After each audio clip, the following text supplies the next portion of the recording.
Number one, I love you. I love you. That's what you want to hear, isn't it? Number two, you are all going to heaven. And you say, how do you know this? It's very simple. God had been in your heart a long time. He's been dormant, some of you. Some of you, much more alive. But continually, God is asking for more conversion. Why do you believe? Let me tell you, a man can be a soldier in the military for 20 years and never see one day of combat. But when he's in that foxhole and he's losing his own men, he's on a whole nother level. God is preparing you now for this level. I will tell you how I know that God loves you this much and how I know that you're all going to heaven. Some of you have had abortions. Some men here and women are adulterers. Some have committed murder.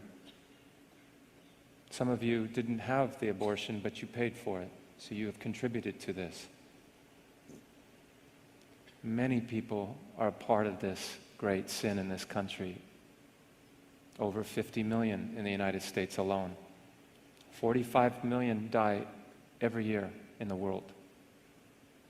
These are all God's children, and God brings them home. Now He wants to bring you home, now, in this moment. This is a chance for heaven right now. You don't have to wait to die to experience heaven. But when you committed the sin, any of the 10 Commandments, or the sin of abortion, or contributed to it, let me be very clear. Did you go to one of your friends and ask your friend, hear my story? And you say, yes. I went to one person. I said, why do you go to this person to confide in this sin to them? Because they didn't judge me. Because they loved me. Because I felt mercy and grace. Now, I ask you this. Do you think that your God doesn't have more mercy than your friend? Do you think your friend has more grace than God? Does your friend have more love than the Creator? It can never be. It can never be. So, God forgives you. And now He needs you to begin again, to accept forgiveness. Earlier I said, God never sends a man into hell. People choose this place. Your choice. God made you and loves you. There's never been another like you. He deemed that you would come here. He asked you and you came. Today, you came. You had the courage to come. And there was plenty parts of the world that pulled you from today from even coming, but you came. Don't you know how much God will remember this?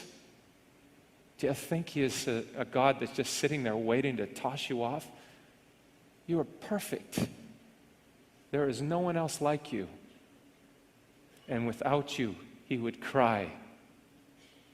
So He's coming to you now, right now, in this moment. All He has to hear from you is yes. Yes, you've accepted Jesus, some of you. Keep accepting Him. Every time we sin, we deny Him. Be holy. Be perfect just as my Father is perfect. Or in the Passion, Ha'ozina otiabui, kuma bezrati, shamereni meresha tasher tamenu alai, bakakasaya nafshi adonai, bakakisiti, bakab takti, ba kulitekeho henkehel kosi edemini, kenlakis far, lehewe dilakis far, milatil komare hema hakihida, Hita hivo denale dena kokaver diana ahevef lakom antun. Hita hivo lakom. My commandment to you is this: you love one another, just as I have loved you. And if that doesn't grab you, maybe this one will. Your name may not appear down here in this World's Hall of Fame. In fact, you may be so unknown that no one knows your name. The Oscars and the praise of men may never come your way, but don't forget, God has rewards that He'll hand out someday. This crowd on earth, they will soon forget when you're not at the top.